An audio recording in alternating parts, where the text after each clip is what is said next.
রঞ্জনদা, আমাদের সময় প্রায় শেষ হতে চললো। তার আগে আমি একটা জিনিস তোমাকে জিজ্ঞেস করি, বাসুদেবদা আপনাকেও আমি জিজ্ঞেস করবো। সেটা হচ্ছে বারবার বিভিন্ন কথাবার্তার মধ্যে দিয়ে আমাদের এবং যারা কথা বললেন আমাদের সঙ্গে টেলিভিশনে, ট্যাবু শব্দটা বারবার উঠে আসে। এবং আমার ব্যক্তিগতভাবে কিরম মনে হয় যে সেই ট্যাবুটাকে ঘিরে 90% কিন্তু কোথাও একটা লাম্পট্য লুকিয়ে আছে। মদের সাথে একটা সেক্স, এবং মদ খেলেই তুমি রেপিস্ট হয়ে যাবে, এই এই যে বিষয়গুলো, এই এই বিষয়টা নিয়ে তোমার কি মনে হয়? দেখো, মদ খেলে রেপ করা যায় না বলেই আমার ধারণা। কিন্তু ছবিতে বারবার দেখিয়ে দেখিয়ে ঠিক উল্টোটাই দেখানো। করিনি, হ্যাঁ, তবে এটা ঠিক যে যৌন ক্ষমতা কমে যায়। মদ খেলে হয়তো যৌনেচ্ছা বাড়তে পারে, কিন্তু ক্ষমতা কমে যায় পারফরমেন্সের। এটা আমার আমার নিজের অভিজ্ঞতা। রঞ্জনবাবু, আমি বলছি বাদশানের কামসূত্রে বলা হচ্ছে মদ খেয়ে যদি এরকম যৌন এতে করা যায় সেখানে খুব ভালোই ফল পাওয়া যায়। না, বাদশায়ন বলেছেন এ কথা ঠিক, এবং একটা পর্যায়ে অবধি ভালো ফল পাওয়া যায়। একটা পর্যায়ে অবধি যা পাচ্ছি সেটা কি ডাবল দেখা যায়, কিন্তু তারপরে যদি সেটা আপনি ক্রস করে যান কোনোভাবে, তাহলে কিন্তু যেটা হয়েছে, দুটো কারণে মদ এবং নারী অ্যাসোসিয়েটেড হয়ে গেছে। একটা হচ্ছে বাইজি সংস্কৃতি, যেটা ওই বাবুদের সময় থেকে, বাবুদের সংস্কৃতি, প্লাস বেশ্যা সংস্কৃতি। বেশ্যা বাড়িতে গেলে মদ খেতেই হয়, এবং শোনা গেছে একটা আলাদা মদের কালচার আছে। টেলিফোন করলেই মদ দিয়ে যাচ্ছে এবং নিচেই মদ পাওয়া যাচ্ছে। এমনকি মদ যেদিন পাওয়া যেত না, একসময় তো বৃহস্পতিবারে মদ পাওয়া যেত না কলকাতা শহরে, এখন অল্টারনেটিভ রোজই মদ পাওয়া যায়।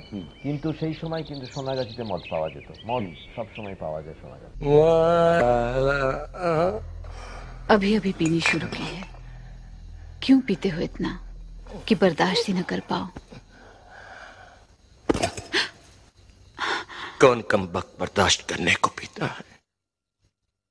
हम तो पीते हैं कि यहां पर बैठ सकें, तुम्हें देख सकें, तुम्हें बर्दाश्त कर सकें।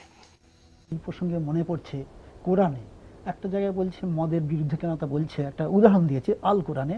সেখানে বলছে এক ভদ্রলোককে বলছে যে তোমার সামনে একটি মেয়ে, একটা মদের বোতল আর একটি দেওয়া হলো, ছুরি দেওয়া হলো, তিনটে জিনিস দেওয়া হলো, তুমি এ থেকে একটা বেছে নাও, যেটা তোমার ইচ্ছা হবে। প্রথমে লোকটা যখন মদ খায়নি তখন ভাবছে যে আমি মদ খাবো না নারীটিকে গ্রহণ করব না ছুরিটা নেব। অনেকক্ষণ তার বিবেক বলছে না, নারীটাকে নেব না। কেন না, ওটা নিলে সমাজে আমি হয়ে যাব। হ্যাঁ, তার চেয়ে আমি ছুরিটা নিলেও কাউকে খুন করবো, করবো, তার চেয়ে মদটাই খাবো, তো আমার নিজের মধ্যেই থাকবে।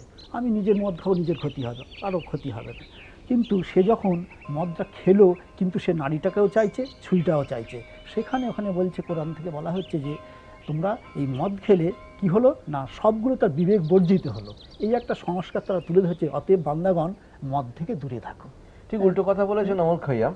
উনি বলেছেন যে সাকি তুমি মদ আমাকে দাও, তারপরে ফিটজেরাল্ডের অনুবাদ সেটা হচ্ছে come bring me the cup and in the fire of spring winter garment of repentance fling. বসন্তের আগুন জ্বলে উঠেছে মদ খাওয়ার সঙ্গে সঙ্গে, এবং যত কিছু জীবনের সূচনা তা মলিন বস্ত্রের মতন ত্যাগ করো এবং ফেলে দাও ওই আগুনের মধ্যে, পুড়ে ছাই হয়ে যায়। অনুশোচনার প্রয়োজন নেই, যা করবার তাই করবো। আবার পালামুয়ে বলছে আমাদের সঞ্জীব চট্টোপাধ্যায় বলছেন যে সেখানে দেখা যাচ্ছে পুরনো সঞ্জীব চট্টোপাধ্যায় তিনি বলছেন পালামুয়েতে যে আমরা যে ওই মহুয়া ফুলের যে খাই তা থেকে প্রকৃত নেশাটা পাই।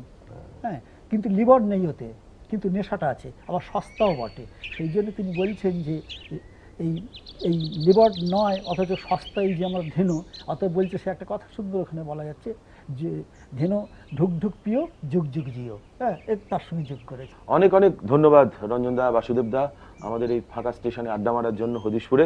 আমরা আজকে এমন একটা বিষয় নিয়ে আলোচনা করলাম, যেই বিষয়টা নিয়ে আমরা সাধারণত আমাদের পরিবারের মধ্যেই কথা বলতে একটু দ্বিধাবোধ করি, আমাদের আত্মীয় স্বজনের সামনে বা গুরুজনদের সামনে। কিন্তু একটা বাংলা টেলিভিশন চ্যানেলে এটি আজকে এই মুহূর্তে আলোচনা করার পেছনে নিশ্চয়ই কোনো কারণ ছিল। সেই কারণটা মূলত যে আমরা যেই ট্যাবু এই মদ্যপানকে ঘিরে রয়েছে, সেই ট্যাবুটাকেই ভাঙবার চেষ্টা করেছি। আমরা কোনোভাবেই মদ্যপানকে গ্লোরিফাই করার চেষ্টা করিনি। আমরা শুধু এইটুকুই বলতে চেয়েছি খুব অল্পভাবে যে সারা পৃথিবী জুড়ে যেটি ট্যাবু নয়, এবং সারা পৃথিবীর মানুষ, সারা পৃথিবীর সমাজ যখন এটাকে তাদের সমাজের মধ্যে অ্যাকসেপ্ট করে নিয়েছে, গ্রহণ করে নিয়েছে, আমরাও আমাদের সমাজে এটাকে গ্রহণ করতেই পারি।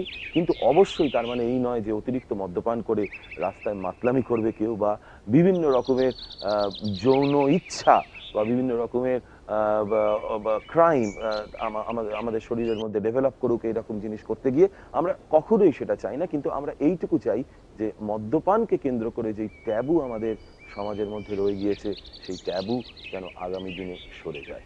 আশা করি আমাদের এই পর্ব আপনাদের ভালো লেগেছে। আবার আগামী সপ্তাহে আমরা উপস্থিত হব হদিশপুর জংশনে।